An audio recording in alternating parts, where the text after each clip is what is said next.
ईमानदारी से बोलो, जितना टीचर ज्ञान देते हैं, जितना शिक्षक ज्ञान देते हैं, उससे दुगना ज्ञान आज के ज़माने में गूगल और फेसबुक से बच्चे निकाल कर प्राप्त कर लेते हैं। बोलो सही है कि गलत है? ईमानदारी से बोलना, सही है ना? जितना शिक्षक ज्ञान दे रहे हैं, जितना टीचर ज्ञान दे रहे हैं, आज का बच्चा गूगल और फेसबुक पर दिन भर मोबाइल पर जो टीचर पढ़ाते हैं वो बच्चा उसको सर्च कर आधे से ज़्यादा पढ़ाई तो सोशल मीडिया पर पढ़ लेता है। आधे से ज़्यादा पढ़ाई सोशल मीडिया पर पढ़ लेता है। फिर भी हमारे यहाँ, हमारी भारतीय सभ्यता में, हमारे भारत देश की सभ्यता में, हमारे यहाँ शिक्षक, टीचर शंकर और पार्वती का एक रूप माना गया है। हमारे यहाँ का टीचर, हमारे यहाँ का शिक्षक शिव पार्वती का एक स्वरूप माना गया। क्यों? बच्चा कितना भी उसको मोबाइल पर पढ़ लेगा, बच्चा कितना भी गूगल पर सर्च कर लेगा, बच्चा कितना भी इंस्टाग्राम पर देख लेगा, या वो अपनी फेसबुक आईडी पर देख लेगा, या पढ़ाई मोबाइल पर कर लेगा, पर उस बच्चे को एक टीचर की साक्षी जरूरी है। जैसे सनातन हिंदू धर्म में भगवान की साक्षी मूल होती है। आप राम जी का भजन कर रहे हैं तो राम की साक्षी आपके सम्मुख में है। आप भगवान कृष्ण का भजन कर रहे हैं तो भगवान कृष्ण की साक्षी आपके सम्मुख में है। आप देवाधिदेव महादेव का भजन कर रहे हैं तो भगवान शंकर की साक्षी आपके हृदय में है। केवल एक सनातन धर्म ऐसा धर्म है, केवल एक सनातन धर्म ऐसा धर्म है जिस धर्म के अंतर्गत आप जिस देवता का स्मरण करते हो उसका प्रतिबिंब आपके मन में, आपके हृदय में और आपकी दृष्टि में रहता है।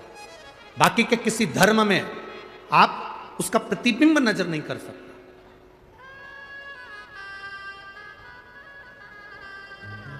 और हमारे सनातन धर्म के अंतर्गत हम अगर शंकर भगवान को जल चढ़ा रहे हैं तो शिव का प्रतीक मानकर हम उसकी पूजन कर रहे हैं।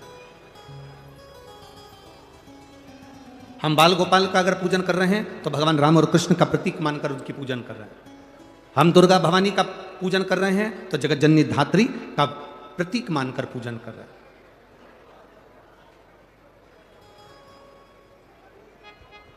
एक शिक्षक, भले बच्चा कितना भी मोबाइल पर पढ़ ले, भले बच्चा कितना भी गूगल पर सर्च कर ले, भले बच्चा कितना भी अपने इंस्टाग्राम आदि जितनी भी विद्या केंद्रित हैं सोशल मीडिया पर, उन सब पर बच्चा कितनी भी पढ़ाई कर ले, फिर भी एक शिक्षक का होना, एक टीचर का होना बहुत जरूरी है। क्योंकि वो टीचर साक्षी का प्रतीक होता है कि तुमने जो विद्याध्ययन करा, तुमने जो पढ़ाई करी, तुमने जो ग्रहण करा, उसमें एक टीचर की साक्षी है, एक शिक्षक की साक्षी है। और मेरा निवेदन आज के टीचर और आज के शिक्षकों से केवल इतना सा निवेदन हमारा है, टीचर और शिक्षक ये कभी ना सोचें कि बच्चे मोबाइल पर पढ़ रहे हैं या गूगल पर पढ़ रहे हैं या ये सोशल मीडिया पर पढ़ाई कर रहे हैं, बल्कि आज के ज़माने के टीचर और शिक्षक का भार और ज़्यादा हो गया है। आज के ज़माने के टीचर और शिक्षक का भार ये बढ़ना चाहिए कि अब अगर बच्चे सोशल मीडिया पर पढ़ रहे हैं, बच्चे अगर गूगल पे सर्च कर पढ़ रहे हैं, बच्चे अगर मोबाइल पर पढ़ाई कर रहे हैं, तो आज के शिक्षक और आज के टीचर का कार्यभार और ये बढ़ जाना चाहिए कि अब बच्चे अगर मोबाइल पर पढ़ाई कर रहे हैं तो हम हमारे स्कूल में बच्चों को ये सिखाएं कि तुम किसी गलत व्यसन की ओर ना चले जाना, और उनका मोटिवेशन करते रहें, उनको समझाते रहें कि तुम गलत विचारों में ना जाए, गलत दृष्टि में ना जाए, गलत भाव में ना जाए।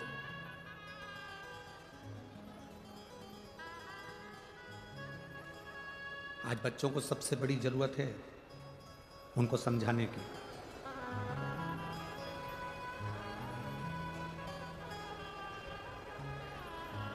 प्रथम गुरु कौन होता है? जम के बोलो जल्दी से। प्रथम गुरु कौन है? मां। दूसरा गुरु कौन है? पिता। तीसरा गुरु कौन है? शिक्षक। चौथा गुरु कौन है? सतगुरु। पहले नंबर पर है मां।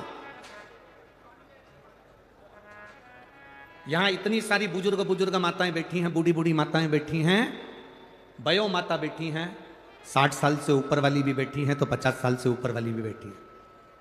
हम दूर नहीं जाएंगे, आपके पास में जो बुजुर्ग माता बैठी हैं, आप उनसे एक बार जरा सा पूछो कि तुम्हारे पास में बैठी हुई बूढ़ी माता ने कौन से कॉलेज से MBA करा है।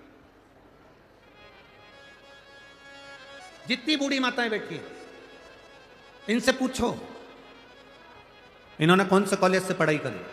जितनी बूढ़ी माताएं बैठी हैं 60 से ऊपर, 70, 75, 80, 55, 50, जितनी 50 से ऊपर वाली बैठी हैं, इनसे पूछो कि ये कौन से कॉलेज में पढ़ी थी, इनने कौन सी पढ़ाई करी थी, ये कितनी पढ़ी लिखी हैं, ये कितनी विद्वान है। कोई कहेगी हमने तो भैया उस समय का 9वीं तक पढ़ाई करी है, कोई कहेगा हमने 10वीं तक पढ़ा है, कोई कहेगा हमने 12वीं तक पढ़ा है, कोई कहेगा हमने कॉलेज करा है, कोई कहेगा हमने 5वीं पढ़ा है, कोई कहेगा हमने 7वीं पढ़ा है। पर बुजुर्ग माताएं जितनी बैठी हैं, इन्होंने भले पढ़ाई करी ना करी, भले ये टीचर थी ना थी, भले ये शिक्षक थी ना थी, पर इन बुजुर्ग माताओं से पूछना, इन्होंने अपने बच्चों को जो संस्कार दिया वो आने वाली पीढ़ी नहीं दे सकती।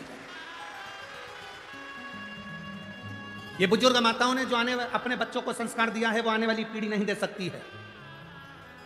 कई बार बुजुर्ग माताएं कह देती हैं, हे बहू हमारी तो जिंदगी निकल गई बेटा, अब तू देख ले और टिंकल टिंकल लिटिल स्टार देख ले। अब हमारी जिंदगी तो जो निकलना थी वो निकल गई।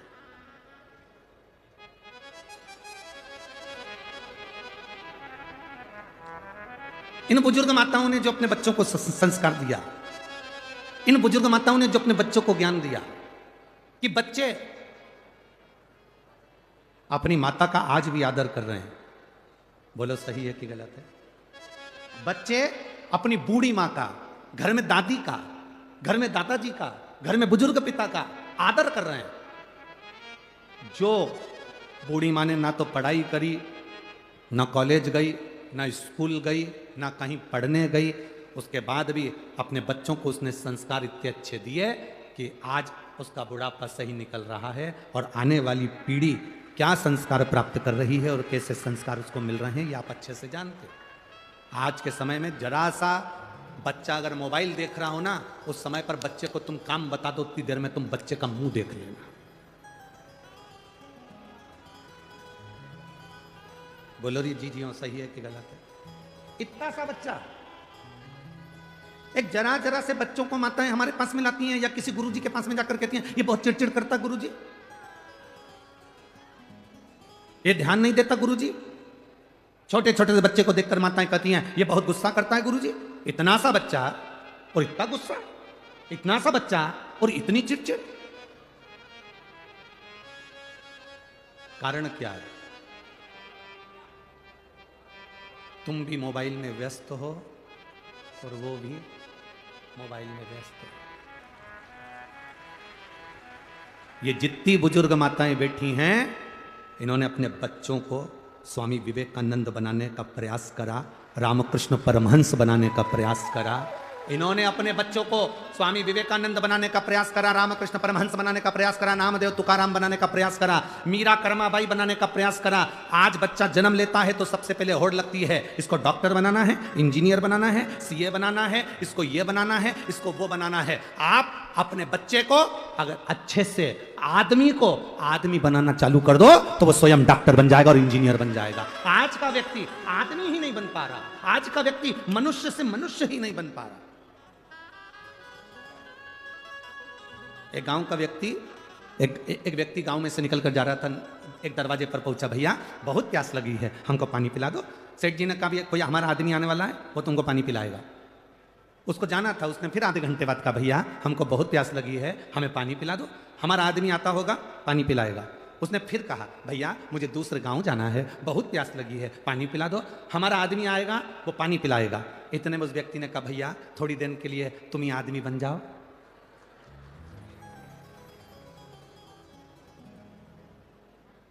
हम स्वयं आदमी नहीं बन रहे, हम स्वयं मनुष्य नहीं बन रहे।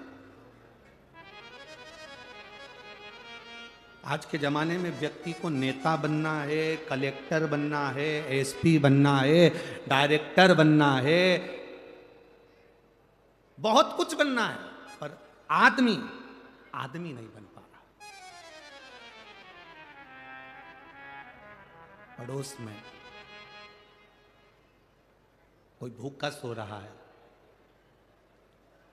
पड़ोस में और कोई भूखा सो रहा है, परिवार में कोई दुखी है और हम बहुत दूर जाकर भंडारा करें मेरा बाबा कभी प्रसन्न नहीं होता। बाबा कहता है पहले अपने घर के व्यक्ति को देखो। मेरा बाबा कहता है पहले अपने परिवार के व्यक्ति को देखो कि उसको दुख तो नहीं है, उसको तकलीफ तो नहीं है, उसको कष्ट तो नहीं है। पहले आप अपने पास वालों को देखिए, अपने नजदीक वालों को देखिए, अपने करीब वालों को देखिए, इनको दुख तो नहीं है।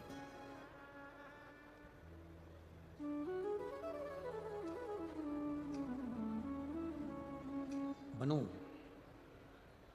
माँ पहले नंबर का गुरु होती है, प्रथम नंबर का गुरु है माँ, पहले नंबर का गुरु है माँ।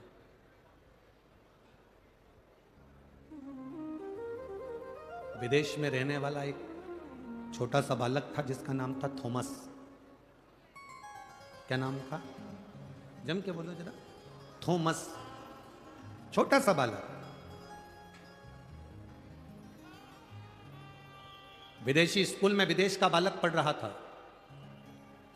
थॉमस स्कूल जाता था। आज प्रिंसिपल ने थॉमस को बुलाया, हाथ में एक पत्र पकड़ा दिया, बंद कर कर लिफाफे में पैक कर कर थॉमस को दे दिया। थॉमस, ये पत्र आप अपनी मम्मी को ले जाकर दे देना। थॉमस, ये पत्र आप अपनी आई को ले जाकर दे देना, अपनी माता को ले जाकर दे देना। थॉमस उस पत्र को लेकर अपनी मम्मी के पास गया, आई के पास गया, मां के पास गया। मां से जाकर कहा, मम्मी, प्रिंसिपल ने आपके लिए पत्र दिया। थॉमस ने जब मां को पत्र दिया तो उस पत्र को मां ने पढ़ा। बेटे ने पूछा, मां, स्कूल के प्रिंसिपल ने पत्र में क्या लिखा है? मां कहती है, पत्र में लिखा है कि तुम्हारा बेटा बहुत ज्यादा विद्वान है, बहुत विद्वान है तुम्हारा बेटा। इसके लायक हमारे स्कूल में टीचर नहीं है। ये बच्चा इतना विद्वान है कि इसके लायक हमारे पास में टीचर नहीं है। इसलिए आपका बच्चा बहुत ज्यादा विद्वान है, इस बच्चे को आप हमारे स्कूल से निकाल लो, इसकी टीसी ले जाओ और निकाल कर इसको जो विद्वानों का स्कूल हो उसमें इसको भर्ती करा, इसको एडमिट करो। अब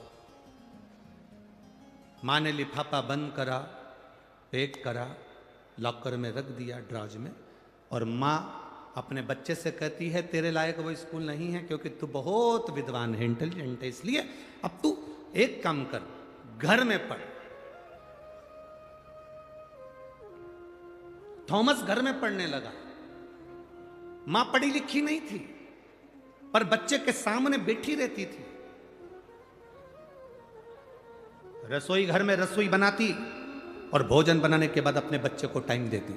कपड़े धोने के समय पर कपड़ा धोती, अपने बच्चे को समय देती।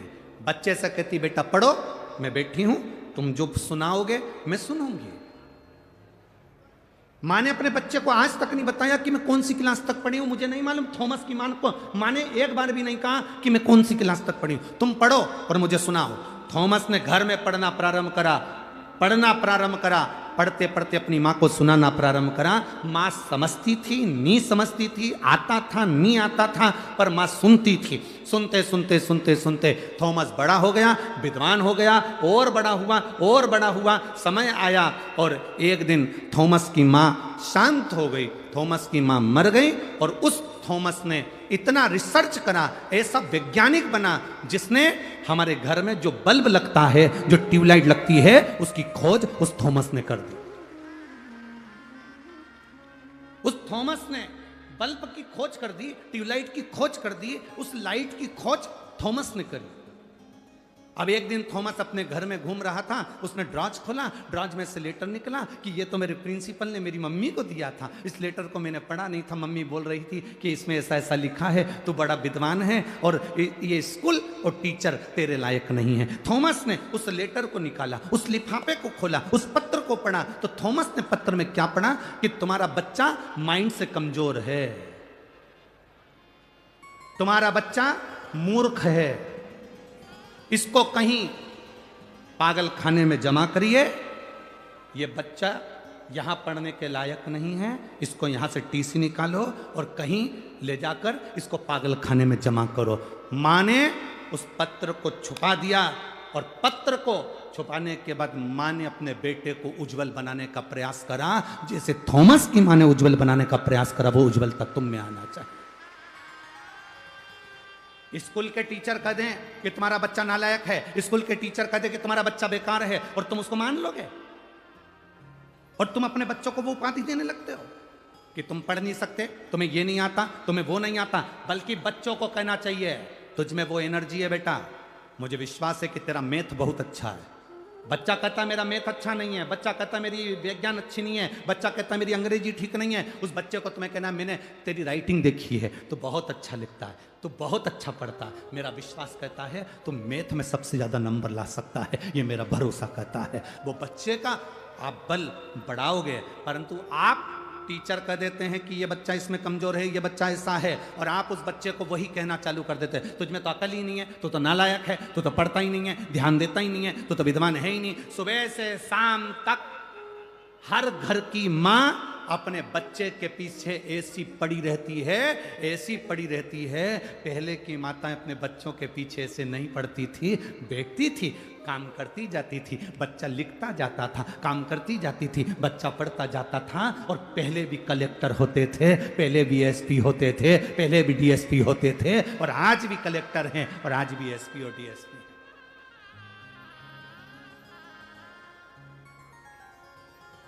हम बच्चों को विद्या थोपे नहीं, हमने अपने बच्चों को विद्या थोप दी। पहले की माताएं विद्या थोपती नहीं थी, उसको अंदर तक प्रदान करती थी, अंदर तक प्रदान करती थी। हम क्या दे रहे हैं अपने बच्चों को? सुबह से उठती हैं माताएं और चिल्लाना चालू कर देती है, तैयार हो जाओ, स्कूल की वैन आने वाली है, गाड़ी आने वाली है। पहले सुबेरे सुबेरे से आवाज आती थी हरे राम राम राम हरे हरे, हरे कृष्णा। अब सुबह से आवाज आती उठ रहा।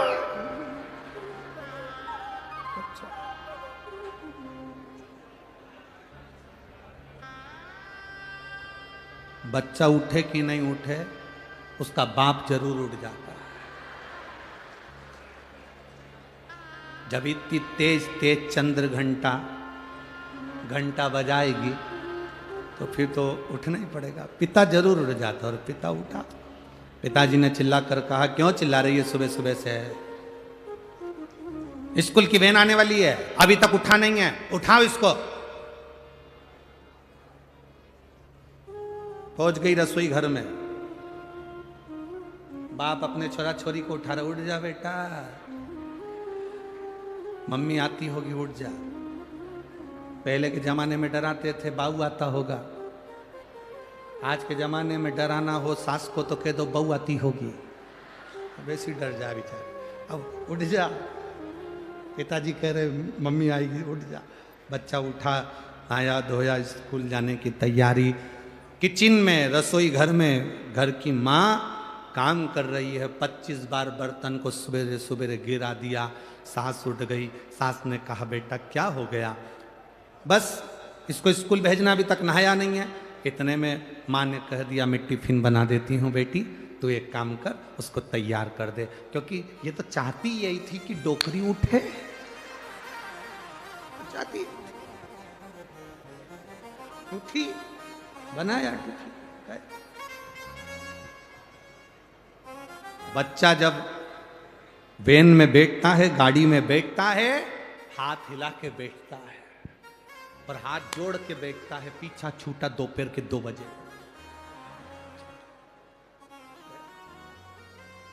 कहां? बच्चों को विद्या थोपना नहीं है, बच्चों को विद्या ग्रहण करने का एक तरीका उसकी जिंदगी में लाकर छोड़ना।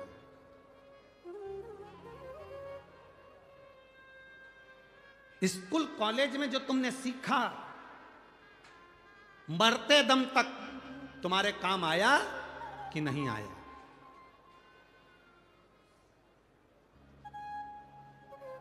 साइन थीटा, कॉस थीटा तुम्हारे काम आया कि नहीं आया? स्कूल में, कॉलेज में जो तुमने सीखा वो तुम्हारे काम आया कि नहीं आया ये पता नहीं, पर शिव महापुराण की कथा जरूर कहती है जो तुमने अपने घर में अपनी मां से, अपने पिता से जो संस्कार ग्रहण करे हैं वो मरते दम तक तुम्हारे काम आते हैं। आखिरी तक तुम्हारे संस्कार तुम्हारे काम आएंगे। आज के समय में शिक्षक का दबाव और होना चाहिए कि हमारे स्कूल के बच्चे, हमारे क्लास के बच्चे, एक टीचर का यह प्रभाव होना चाहिए कि मेरे क्लास के बच्चे, मेरे स्कूल के बच्चे कोई व्यसन में ना जाएं, कोई गलत संगत में ना जाएं। ये बच्चे बहुत जरूरी है हमारा।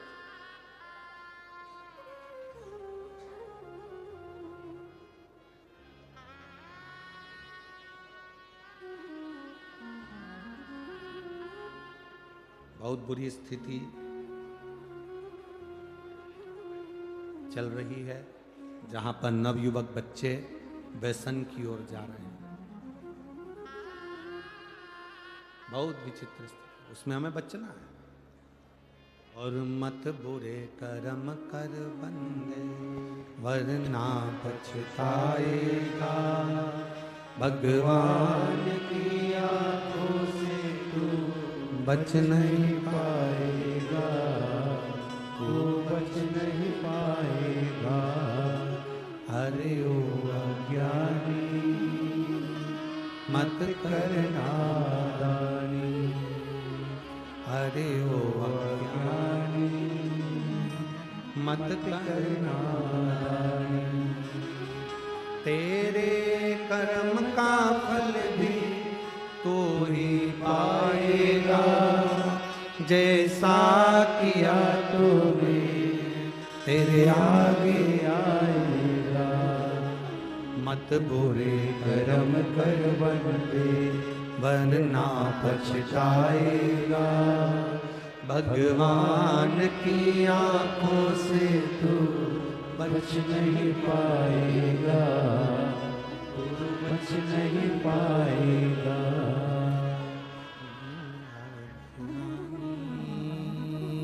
मत करना दानी, अरे ओ अज्ञानी मत करना दानी। ये मौका मिला है, शरीर मिला है, इसको सदुपयोग में लगाना, सतमार्ग पर लगाना, अच्छी जगह पर लेकर जाना है।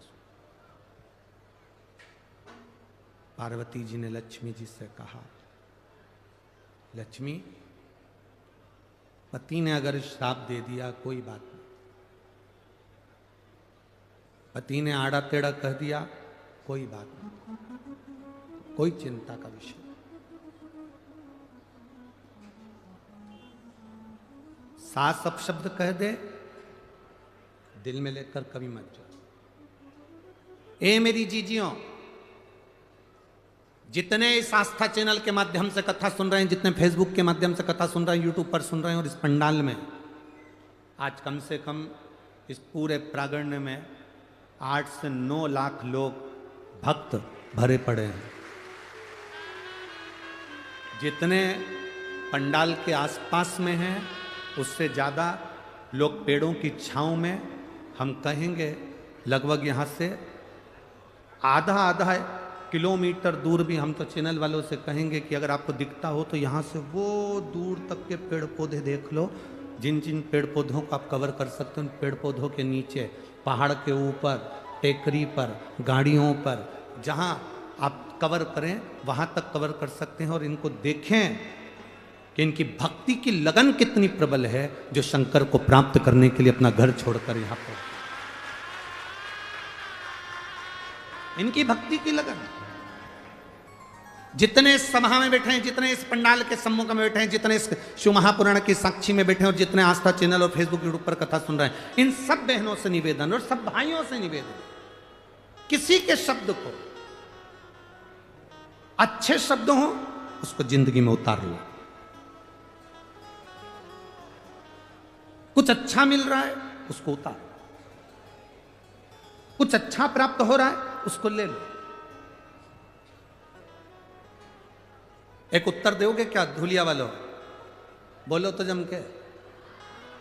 कुएं का जल, बावड़ी का जल, हापसी का जल, तालाब का जल, समुद्र का जल, बारिश का जल, नल का जल, ट्यूबवेल का जल, क्षीर सागर का जल,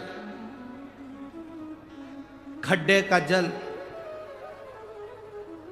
जितने जल हैं इन सभी जलों में सर्वश्रेष्ठ जल कौन सा?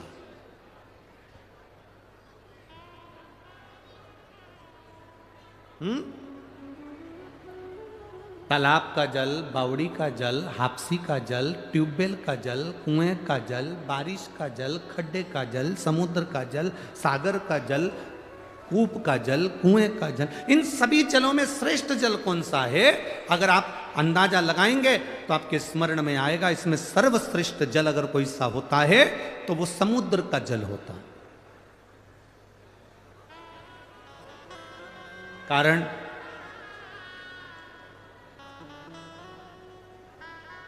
श्रीमद् वल्लभाचार्य जी ने एक ग्रंथ लिखा जिसका नाम है जल भेद। कौन सा ग्रंथ है? जल। श्रीमद् वल्लभाचार्य जी ने वर्णन करा सर्वश्रेष्ठ जल होता है समुद्र का जल। क्यों? कुएं के जल में कचरा डालोगे तो वो कुएं में सड़ता रहेगा, बावड़ी में कचरा डालोगे वो सड़ता रहेगा, ट्यूबवेल में कचरा डालोगे सड़ता रहेगा, खड्डे में कचरा डालोगे सड़ता रहेगा, नदी में कचरा डालोगे सड़ता रहेगा, सरोवर में कचरा डालोगे सड़ता रहेगा। पर समुद्र में अगर कचरा डाला है तो समुद्र की लहरें उस कचरे को किनारे पर लगा देती हैं, वापिस किनारा दे देती हैं। समुद्र कभी कचरे को अपने अंदर नहीं उतारता, समुद्र कचरे को किनारे पर लगा देता है। तो मेरे भारत की, देश की और विदेश में जितनी मेरी बहनें बैठी हैं उनसे एक ही निवेदन है, जब कोई तुम्हारे को भी कचरा दे, गाली दे, अपशब्द कहे, ताना दे, तो तुम समुद्र जैसा दिल रखकर कचरे को किनारा लगा दो। इस कचरे को किनारा तुम्हें लगाना। अपशब्द कहने वाले का अपशब्द हमारे दिल में नहीं रखना, समुद्र कचरे को अंदर नहीं रखता। फिर कहा समुद्र श्रेष्ठ क्यों है?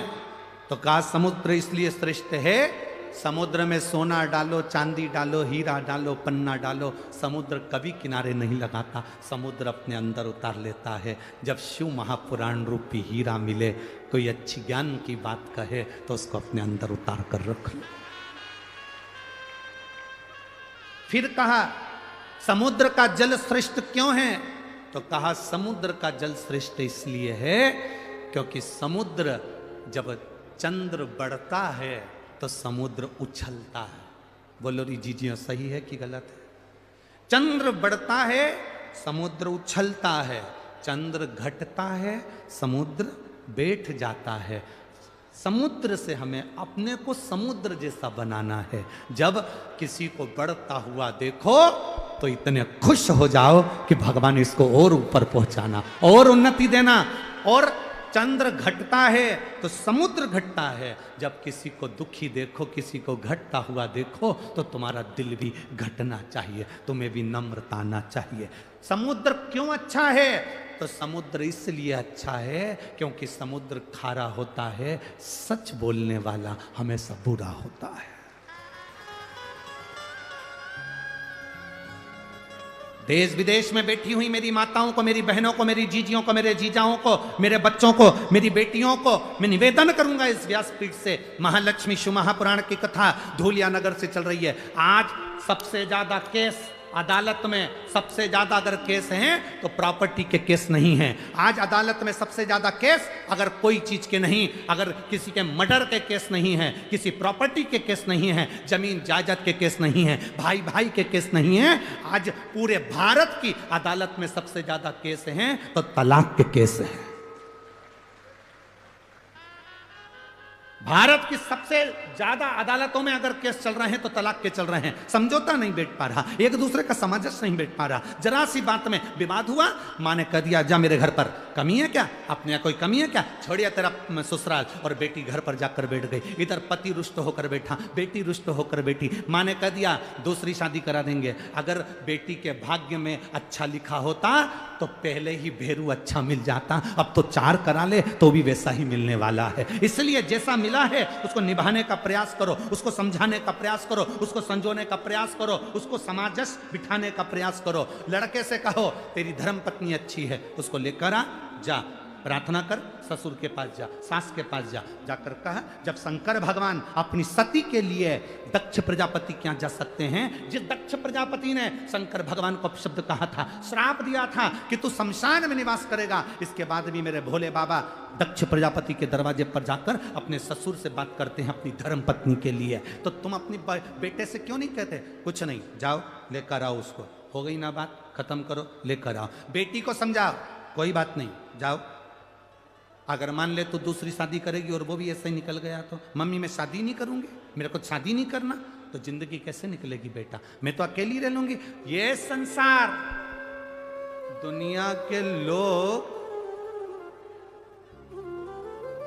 एक किसी की मुर्गी रोड पे मिल जाए तो वो मुर्गी ले जाए, तो आज का व्यक्ति किसको छोड़ रहा है संसार में, किसको छोड़ रहा है? संभलो, अपनी जिंदगी को सार्थक बनाने का प्रयास करो। समझाओ बेटों बेटियों को, ज्ञान दो अपने बच्चों को, भड़काओ नहीं, अपशब्द मत कहो, ताना मत दो, समझाने का प्रयास करो। हो सकता है बेटा जिंदगी में यही लिखी हो, किस्मत में ऐसा लिखा हो, भाग्य के आगे किसकी चली, समझाओ। हम समझाते नहीं हैं, हम उल्टा अग्नि में घी और डाल देते हैं। मत जा तू तो रहने दे, अच्छा है, क्या करेगी जाके, क्या करेगा जाके, हम उल्टा और घी समझाओ। जितना ज्ञान दे सकते हो दो। लोग कहते हैं गुरुजी आप शिव पुराण तो कम करते हो, बाकी की बातें ज्यादा करते हो। हमने कहा शिव पुराण सुनते सुनते तो तुम्हारी जिंदगी निकल गई। गीता प्रेस गोरखपुर की शिव पुराण घर में लिया और 25 बार पढ़ लो। पर जो जरूरी है, शंकर भगवान ने अपने जीवन में, दक्ष प्रजापति ने शंकर भगवान को श्राप दिया तो भी शंकर भगवान उनके दरवाजे पर गए। सती माता जलकर भस्म हो गई तो भी शंकर भगवान उनके द्वार पर गए। कभी उन्होंने विरोधाभास नहीं पाला, कभी उन्होंने अपशब्द नहीं कहा, कभी उन्होंने ताना नहीं दिया, कभी उन्होंने गाली नहीं दी। समुद्र जैसे बन जा। कोई ने अपशब्द कह दिया, यहां से सुना, यहां से निकाल। कुंडल काई के लिए पहनते हैं हम? आप लोग कुंडल काई के लिए पहनते हो? सुंदर दिखने के लिए। अरे बोलो तो जम के। कानों में कुंडल काई के लिए पहनते हो? सुंदर दिखने के लिए नहीं। कुंडल इसलिए पहना जाता है कि कानों में छेद हो जाएगा, अच्छी बात आएगी तो सीधे कानों में जाएगी, बुरी बात आएगी तो कुंडल में जो छेद है उसमें से आर पार हो जाएगी, अंदर नहीं जाएगी। अपने भीतर हम क्यों लेकर जाएं अपशब्दों को? अपने भीतर हम क्यों लेकर जाएं आड़ी तड़ी बातों को? कुछ श्रेष्ठता लेकर जाएं, कुछ अच्छा लेकर। लक्ष्मी, पार्वती जी कह रही हैं अपने पति ने तुम्हें श्राप दे दिया और तुम दुखी हो गई। दुख नहीं, अगर आप शब्द किसी ने कहा है, ताना किसी ने दिया है, गाली किसी ने दी है, आड़ा टेढ़ा किसी ने बोला है, तो उसका जवाब देवादिदेव महादेव ने दिया है। एक पत्र आया है, देखिए।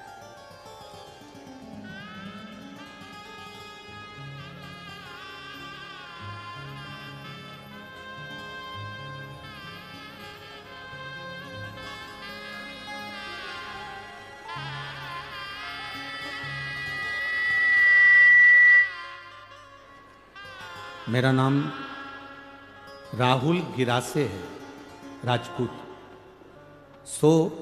विशाली गिरासे, राजपूत, गांव नवापुर जिला नंदुरबार महाराष्ट्र। मेरा मोबाइल नंबर ये है, कहीं बैठी हो तो हाथ हिला सकती हैं,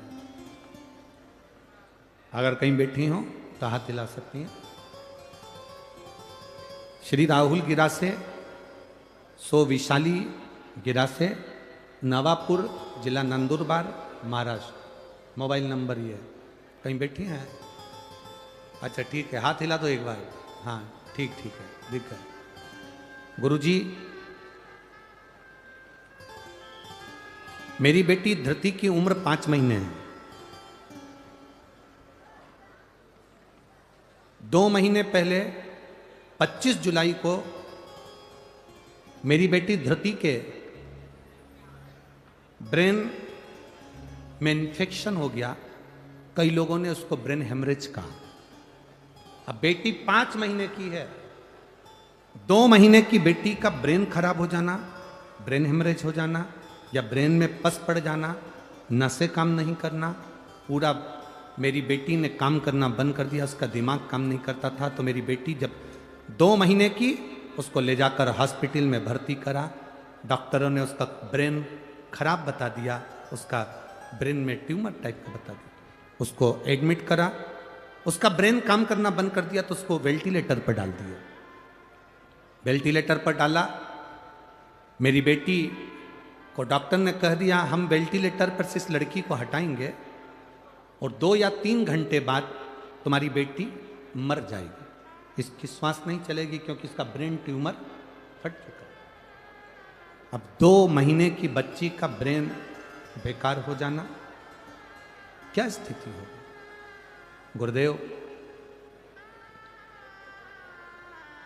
हमने भी डॉक्टर से कह दिया, डॉक्टर साहब अगर मेरी बेटी को कुछ हुआ तो ये सारे मेरे हॉस्पिटल में जितने लोग खड़े हैं ये कहते हैं कि तू शंकर के मंदिर जाती है, तू शंकर जी को जल चढ़ाती है, तू सीहोर वाले बाबा को इतना मानती है, और तेरी बेटी जैसे ही वेंटिलेटर से उठेगी वैसे ही उसके 2 घंटे में 3 घंटे में प्राण छूट जाएंगे। डॉक्टर कह रहा है कहाँ है तेरा बाबा, कहाँ है तेरा शिव? मैंने अपने परिवार वालों से कहा कि मेरे घर पर रुद्राक्ष रखा है, उस रुद्राक्ष को पानी में गला दो और शिव जी को चढ़ाकर ला दो। रात भर का इंतजार नहीं कर सकते तुम तो अभी की अभी पानी में डाल दो। रात भर अगर पानी में डालेंगे तो समय लगेगा। बेटी को सीहोर का लाया हुआ रुद्राक्ष पानी में डालकर शंकर जी को चढ़ाकर बेटी को तुरंत उसी जल को उठाकर शिव जी का चढ़ा हुआ बेटी के मुख में दिया। गुरुदेव, डॉक्टर ने तो कह दिया था कि ये 3 घंटे में मर जाएगी, इसको ले जाओ। हम वेंटिलेटर पर से उतार कर लड़की को लिया है, उसका ब्रेन ट्यूमर फट चुका था, ब्रेन खराब हो चुका था। डॉक्टर के हिसाब से इसका ब्रेन काम नहीं कर रहा था, पर हम उस बेटी को अपने घर लिया। डॉक्टर ने कहा इसको ले जाओ क्योंकि मरेगी तो सही, इसको लेकर जाओ। हम बेटी को घर लाए, हर 10 मिनट में हमने बेटी को रुद्राक्ष का जल दिया और बाबा से कहा, वो सीहोर वाला महाराज कथा में कहता है कि तेरे पर कर अगर है भरोसा कभी टूटता नहीं है। अगर वो कहता है तो शिव कहता है बाबा टूटने मत देना। आज मेरी बेटी गुरुदेव बाबा की कृपा से पूर्ण तरह से स्वस्थ है, उसका ब्रेन काम कर रहा है और मेरी बेटी मरी नहीं। मैं उसको लेकर आई हूँ। बच्ची को लाई हो, थोड़ा सा ऊंचा कर दो, चैनल वाले उसको क्लोज कर कर आस्था चैनल पर और उस पर दिखा सकते हैं।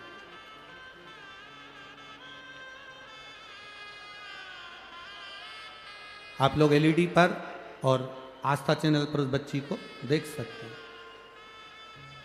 हर हर महा बैठिए।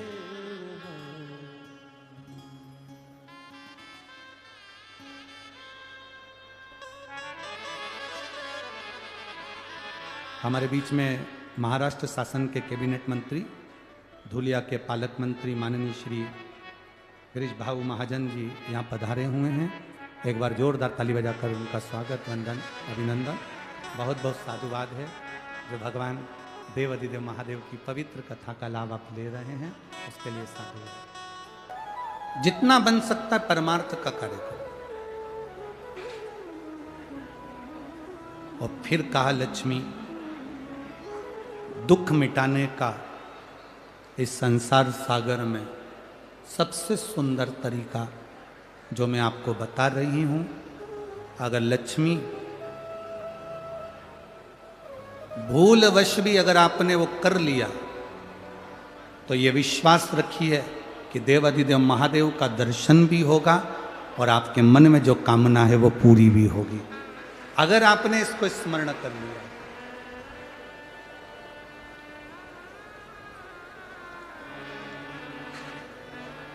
लक्ष्मी जी ने हाथ जोड़कर निवेदन करा, पूछा, मैं अंदर से बड़ी दुखी हूं, बहुत तकलीफ है, बहुत कष्ट है, बहुत ज्यादा दुख है, कष्ट है। आप मुझे बताएं कि मेरा वो दुख मिटेगा कैसे,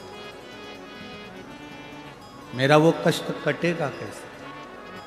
जो पार्वती जी ने लक्ष्मी जी को कहा है दुख मिटाने के लिए उपाय जो बताया, वह आप भी अपनी जिंदगी में धारण करिएगा।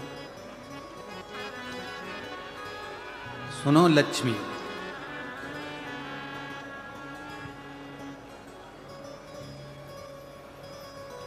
तुमने जो पार्थिव शिवलिंग का निर्माण करा था, उस पार्थिव शिवलिंग पर आपके अश्रु गिरे,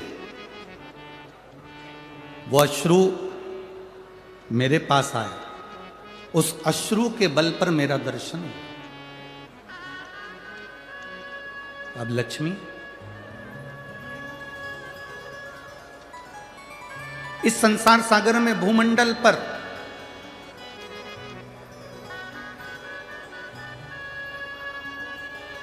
जहां भी बेलपत्र का वृक्ष हो, इस भूमंडल पर, इस संसार सागर में जहां पर भी बेलपत्र का वृक्ष हो, उस वृक्ष की छांव में आप प्रतिदिन प्रदोष काल में यदि बेलपत्र के वृक्ष का दर्शन कर कर शिव नाम का जाप करोगी तो भगवान देवाधिदेव महादेव का दर्शन अवश्य होगा और दुख कटेगा। एक कथा आप लोगों ने अगर सुनी होगी, पहले हमने एक बार परली बैजनाथ में सोमानी जी कथा कराए थे। तो परली बैजनाथ में जब सोमानी जी कथा कराए थे तो उसमें हमने एक बात कही थी, उसका स्मरण यदि आपके अंदर होगा तो आपको स्मरण में आ जाएगा।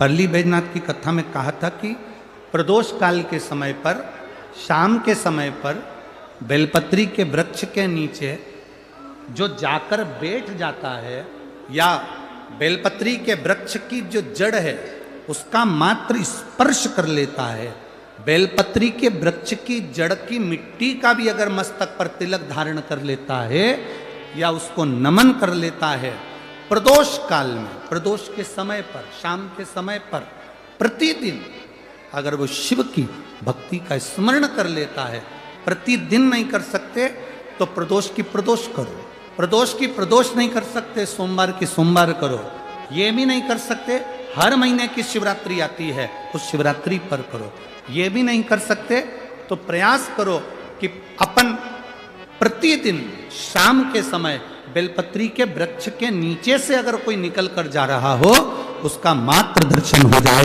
तो भी हमारा दुख आधा समाप्त हो जाए, तो भी उसका दुख समाप्त हो।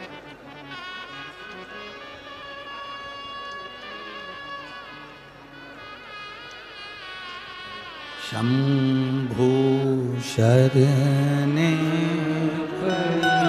मांगो हरि रे,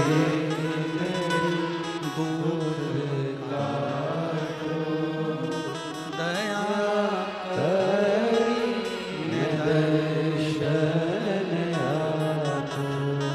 ये दुख समाप्ति का सबसे मूल केंद्र बिंदु है। मतलब अगर हम कहें कि अगर दुनिया के व्यक्ति को बहुत ज़्यादा दुख है, बहुत ज़्यादा कष्ट है, बहुत ज़्यादा बीमारी है, बहुत ज़्यादा रोग है, बहुत ज़्यादा तकलीफ है, तो बेलपत्री के वृक्ष की छांव सुख देती। एक पत्र आया है, देखिए।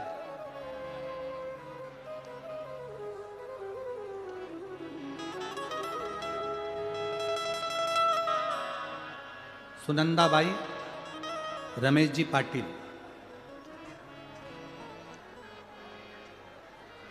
कृषिनगर धूलिया। कहीं बैठी हो तो हाथ हिला सकती हैं।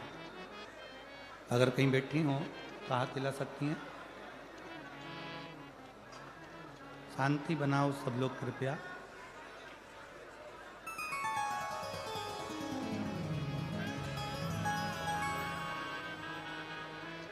सुनंदाबाई रमेश जी पाटिल, कृषिनगर धूलिया। कहीं बैठी हो तो हाथ हिला सकती हैं। हाँ ठीक है, दिख गए। हाथ हिला दो एक बार। ठीक है। हर हर महादेव।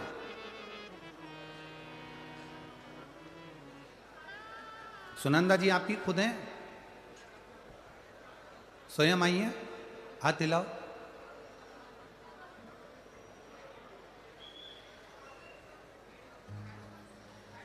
गुरुदेव, गर्भाशय के नीचे गांठ हो गई थी।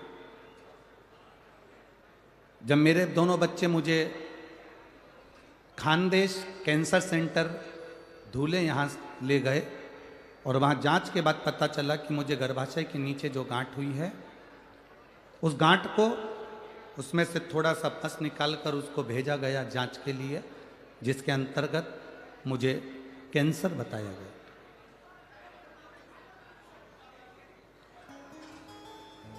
अब कैंसर की गांठ गुरुदेव बताया गया। इस रिपोर्ट के बाद मेरे बच्चों ने और मेरी ननंद ने, नंदोई ने हमारे फैमिली डॉक्टर को दिखाया और उन्होंने भी एक दो हॉस्पिटल में हमारी जांच कराई, जिसके अंतर्गत हमें कैंसर बताया। फिर टाटा हॉस्पिटल मुंबई गए, जहाँ पर बच्चों ने मुझे दिखाया तो वहाँ पर भी कैंसर था। बच्चों की आंखों में आंसू भर गए। उपचार चालू करा। 3-4 बार टाटा हॉस्पिटल में हमने चक्कर लगाया, रेडिएशन केमो के लिए नंबर लगाया, पर हमारा नंबर नहीं लगा। तब हम वहाँ से ठाणे आ गए और वहाँ पर आने के बाद हम वहाँ से वापस डॉक्टर से पूछ कर कि हमारा कीमो नहीं हो रहा है, थेरेपी नहीं हो रही, हम वापस अपने गांव जाएं। हम डॉक्टर से मिलकर वापस अपने गांव आ गए और गांव आए। अब कैंसर तो हर जगह पर बताया गया, अब करें तो करें क्या। तब किसी ने कहा पशुपतिनाथ का व्रत करो, शिवजी पे चढ़ा हुआ जल पीना प्रारंभ करो। और गुरुदेव, उसी दरमियान मेरी बेटी मुझे शंकर जी के मंदिर ले जाती, मंदिर में ले जाकर मुझे बिठा देती। मैं नंदी के पास में बैठकर बाबा से प्रार्थना करती, ये कहाँ की बीमारी दे दी तूने बाबा, मुझे कैंसर बता दिया, अब करूँ तो करूँ क्या। कीमो मेरा हो नहीं रहा क्योंकि वहाँ नंबर नहीं लग रहा। मैं वापिस आ गई हूँ और बाबा अब ठीक करेगा तो तू करेगा। मैंने कथा में सुना है बाबा तू सबकी बीमारी ठीक करता है तो मेरी भी करेगा। पशुपति व्रत करे, शिवजी पे चढ़ा हुआ जल पीना प्रारंभ करा, बेलपत्री खाना प्रारंभ करी और नंदी के पास बैठती। आपने कहा था गुरुजी की बेलपत्र के वृक्ष के नीचे प्रदोष काल में बैठकर जो बोला जाता है बाबा वो सुनता है। मैं बेलपत्र की वृक्ष की छांव में बैठ जाती, वहाँ की मिट्टी मेरे पेट पर लगा लेती, बाबा को प्रार्थना करती, दिया लगाकर वापिस आ जाती। बाबा की मैं क्या गुणगान करूं गुरुदेव। 4/10/2023 को हम वापिस टाटा हॉस्पिटल में दिखाने के लिए मुंबई गए और जो जांच वापिस चालू हुई उसमें मेरा कैंसर समाप्त हो चुका था।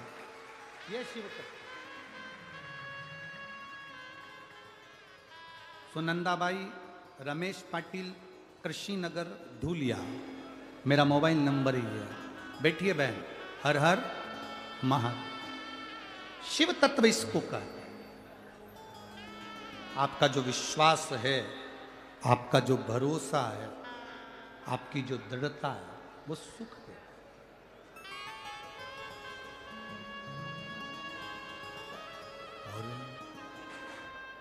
खाली न जाता कोई दर से तुम्हारे, खाली न जाता कोई दर से तुम्हारे, मैं भी खड़ी हूँ बाहें बसाए, अपने लगे से लगा लो गिरा जा रहा उठा लो भोले अपने दर से अब तो न टालो, गिरी जा रही हो उठा लो उठा।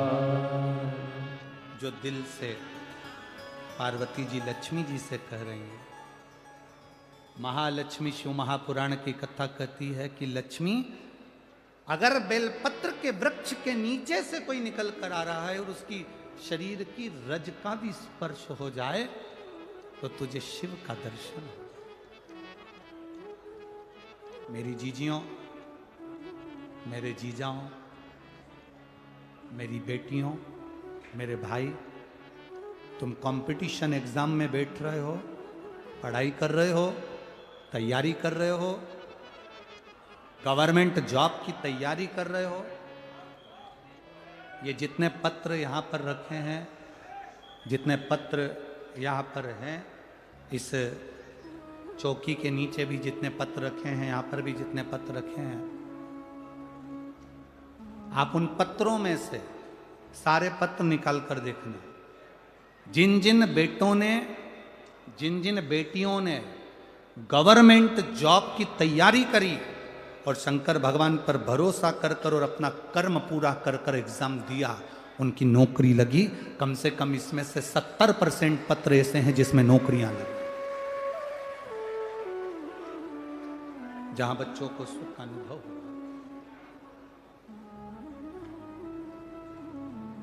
अपनी मेहनत पूरी करो। बीमारी आई है, डॉक्टर को दिखाओ। बीमारी आई है, जांच कराओ। रोग आया है, बड़े से बड़े हॉस्पिटल में जाओ, अच्छे से अच्छे डॉक्टर को दिखाओ। उसने दवाई लिखी, खाओ। उसने जांच का बोला, जांच कराओ। पर उसके जांच कराने में और उसकी दवाई खाने के साथ साथ मेरे भोले बाबा पर भरोसा रखना, जैसा विश्वास इस बहन ने करा कि मैंने मुंबई के हॉस्पिटल में भी कैंसर बताया, बाकी के हॉस्पिटलों में भी कैंसर बताया, पर आखिरी की जो जांच हुई 4/10/2023 को सारी रिपोर्ट नील आ गई, मेरा कैंसर समाप्त हो गया। ये विश्वास तुम्हारे अंदर होना चाहिए, ये विश्वास तुम्हारे भीतर जागृत होना चाहिए। एक महिला ऐसी बैठी है इस कथा में जिसका पति 2013 में शांत हुआ।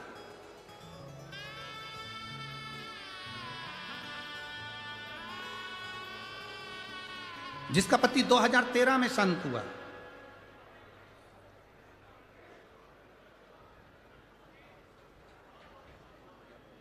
पति जो इसमें लिखा है, कभी उसका भाई 2013 में शांत हुआ और भाई 2013 में शांत हुआ, जो कि पुलिस में नौकरी करता था, एक्सीडेंट में चला गया था।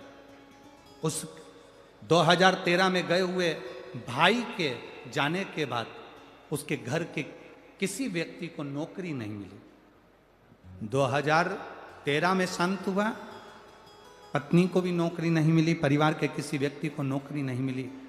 तब मैंने अपने भाई की धर्मपत्नी को कहा, मेरी भाभी को, भाभी एक बार प्रदोष काल में शाम के समय बेलपत्री के पेड़ के नीचे जाके बैठकर श्री शिवाय नमस्तुभ्यम का जाप करो, शंकर भगवान का पशुपति व्रत करो। मेरी भाभी ने व्रत करा और 20 साल के बाद नौकरी मिली। 2023 में वो नौकरी प्राप्त हुई। 2013 में मरा। पत्र लिखा है कविता किशोर आंधुले ने ये पत्र लिखा। अब जरा विचार करिए कि हम अगर शिव पर भरोसा करते हैं, भगवान शंकर की भक्ति करते हैं, तो दृढ़ता क्यों नहीं बनती? कोई कहता है कि भगवान शंकर की पूजन तो ब्राह्मण करते हैं, कोई कहता है कि वैश्य करते हैं, कोई कहता है क्षत्रिय करते हैं, कोई कहता है शूद्र करते हैं। शिव महापुराण की कथा कहती है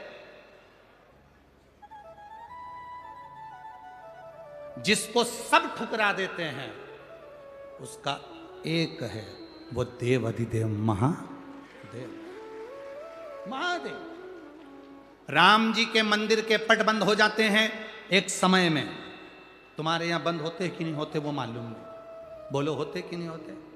कृष्ण भगवान के मंदिर के पट बंद हो जाते हैं एक समय में। दत्त मंदिर के पट बंद हो जाते हैं एक समय में। भवानी के मंदिर के पट बंद हो जाते हैं एक समय में। बैकुंठ के पट बंद हो जाते हैं एक समय में। ब्रह्मलोक के पट बंद हो जाते हैं एक समय में। इंद्रलोक के पट बंद हो जाते हैं एक समय में। केवल एक देवता ऐसा है जिसके दरवाजा नहीं है, पट नहीं है, वो खुले आसमान में कैलाश पर रहता है, इसलिए उसका दरवाजा खुला रहता है।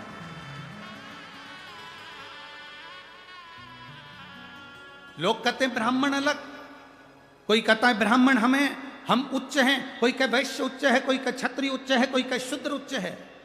मेरे राम जी महाराज ने पृथ्वी पर प्रकट हुए थे तो मेरे राम जी के जन्म के समय पर 4 हाथ थे। कितने हाथ थे? जम के बोलो जरा। 4। आप लोग स्तुति गाते हैं, भय प्रगट कर पाला दीन दयाला, उसको पढ़िएगा। माता पुनि बोली सोमति डोली तजौ तात ये रूपा। ये रूप नहीं चाहिए 4 हाथ का। आयुध 4। मेरे राम जी प्रकट हुए उनके 4 हाथ थे। मेरे भगवान कृष्ण पृथ्वी पर प्रकट हुए उनके 4 हाथ थे। पर माता देवकी ने कह दिया 2 हाथ का पुत्र चाहिए। कौशल्या जी ने कह दिया 2 हाथ का पुत्र चाहिए। राम जी के जन्म के समय पर 4 हाथ इसलिए थे क्योंकि राम जी का एक हाथ ब्राह्मण है, दूसरा हाथ वैश्य है, तीसरा हाथ क्षत्रिय है, तो चौथा हाथ शूद्र है। ये 4 जो वर्ण हैं ये मेरे भगवान के 4 हाथ हैं और ये बुलंद है।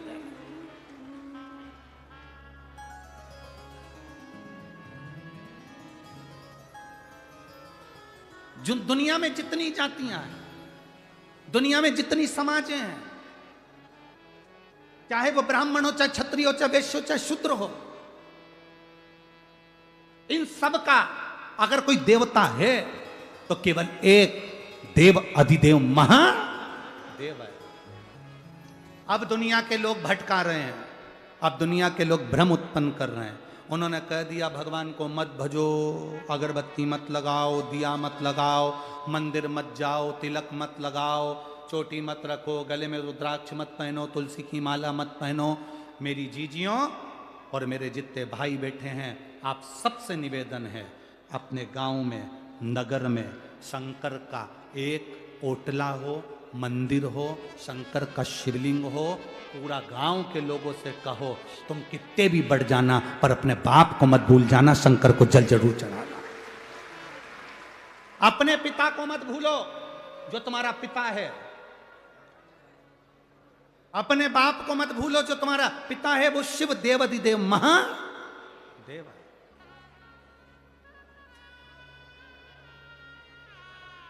बेलपत्र के वृक्ष के नीचे साधना करना प्रारंभ करा तो देवाधिदेव महादेव कुछ ही समय में प्रदोष काल के समय पर लक्ष्मी जी के सामने शंकर भगवान प्रकट हो। शिव जी ने पूछा लक्ष्मी तुम्हें क्या चाहिए? लक्ष्मी जी कहती हैं मेरी ये अश्व की योनि, मुझे अश्वी बनना पड़ा, घोड़ी बनना पड़ा, इस अश्व की योनि से मैं मुक्त हूं। पर प्रभु इस अश्व की योनि से मुक्त तो हूं, पर मेरे प्रभु ने मुझे घोड़ी बनाया है, अश्व बनाया है। मैं चाहती हूं मेरे नारायण मुझे इसी घोड़ी की योनि में, अश्व की योनि में प्राप्त करें। इस घोड़ी की योनि में, इस अश्व की योनि में मेरे स्वामी, मेरे नारायण मुझे प्राप्त। ठीक है, भगवान भोलेनाथ जी ने कहा आप चिंता ना करें, जिस प्रदोष काल में आप बेलपत्री के वृक्ष के नीचे आती हो,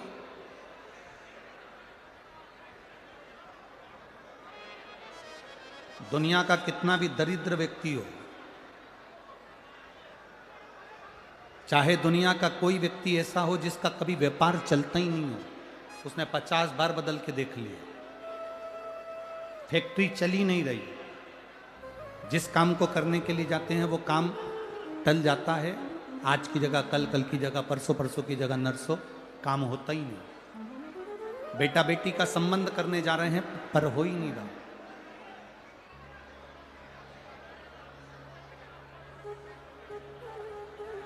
कितना भी दरिद्र से दरिद्र व्यक्ति हो, कितना भी दीन से दीन व्यक्ति हो, एक नियम वो अगर अपनी जिंदगी में बना ले, प्रदोष काल में, प्रदोष के समय पर बेलपत्री के वृक्ष के नीचे एक बार जाकर नमन करना और प्रदोष काल में शंकर भगवान के मंदिर में दिया लगाना, ये दो चीजें अगर वो 3 महीना भी लगातार कर ले तो उसके जीवन में कभी कोई समस्या आ ही नहीं सकती, कोई दुख आ ही नहीं सकता। एक नियम बना, जैसे जिस नारी को, जिस पुरुष को, जिस बच्चे को, जिस बड़े को चर्म रोग हो जाता है, चमड़ी सफेद पड़ने लगती है, जब चमड़ी सफेद पड़ने लगती है, चर्म रोग जैसा जब हो जाता है या चर्म रोग उसको घेरने लगता है, चमड़ी जब सफेद पड़ने लगे या चमड़ी काली पड़ने लगे, या चर्म रोग सोराइसिस जैसी बीमारी तक के लिए है हमारे।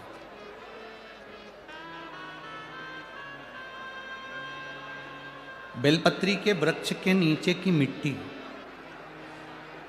बेलपत्री के वृक्ष के नीचे की मिट्टी,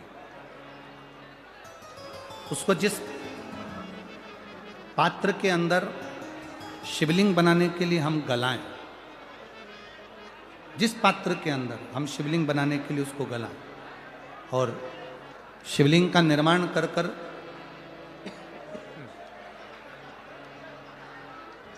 हम बेलपत्री के वृक्ष के नीचे उसका पूजन करें, उसका विसर्जन करें। और बेलपत्री के नीचे की जो मिट्टी है जिस पात्र में गलाई जाती है, उस पात्र के पानी का स्नान, उस मिट्टी का थोड़ा सा भाग अपने शरीर पर लगाकर, जहाँ सफ़ेद चमड़ी हो रही हो या श्वेत चमड़ी हो रही हो वहाँ लगाकर और उसका स्नान करना यदि हम प्रारंभ करें। परंतु प्रदोष जैसे अपन शंकर भगवान के मंदिर जाते हैं, दर्शन करते हैं, पूजन करते हैं, उसी तरह बेलपत्री के वृक्ष के नीचे की मिट्टी को गलाकर हम शिवलिंग का निर्माण करते हैं। स्नान करना या शरीर पे लगाने के साथ में सबसे ज़्यादा जरूरी है शंकर भगवान के उस शिवलिंग की पूजन करना, पार्थिव लिंग की पूजन करना। लगभग 2 शिवरात्रि निकलेगी महीने की और बाबा जहां जहां से चमड़ी सफेद हो रही होगी वहां वहां से धीरे धीरे बाबा अपने असली रंग को देना प्रारंभ कर देता है। इतना बेलपत्री के वृक्ष की पार्थिव लिंग निर्माण और पूजन की उस मिट्टी का इतना वर्णन हमारे शास्त्र करते हैं, इतना वर्णन।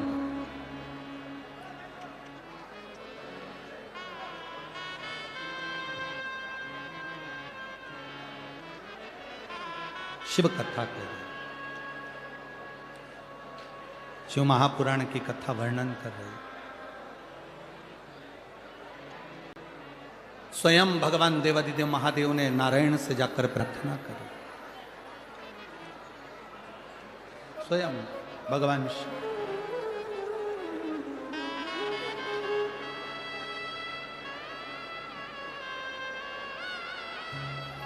शंभु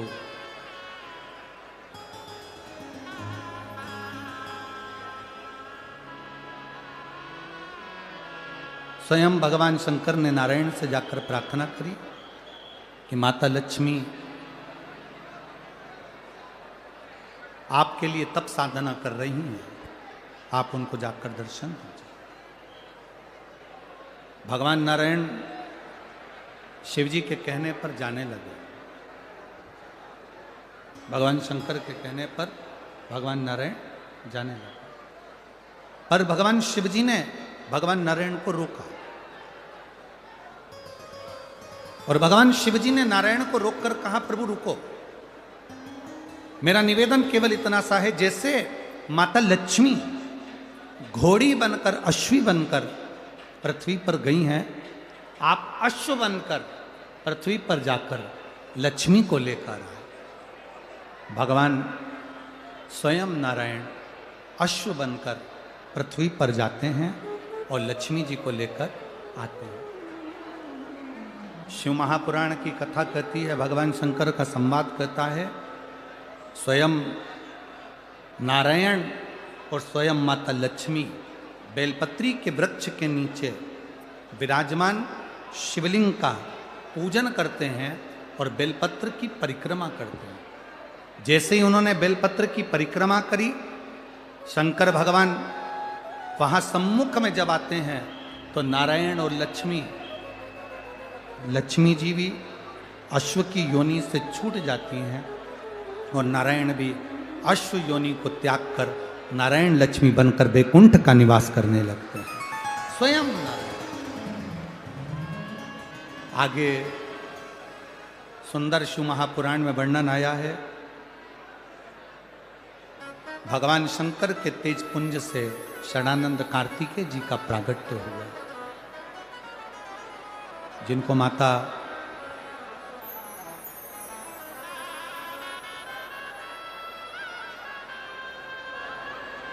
पार्वती जी ने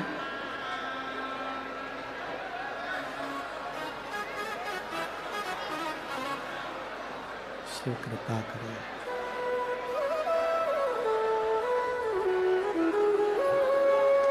षडानंद कार्तिकेय जी का संवाद आता है, जहाँ पर माता पार्वती जी स्वयं कार्तिकेय बाबा से कहती हैं कि कार्तिकेय, तारकासुर के हृदय में तुम्हारे पिता शिव बसते हैं,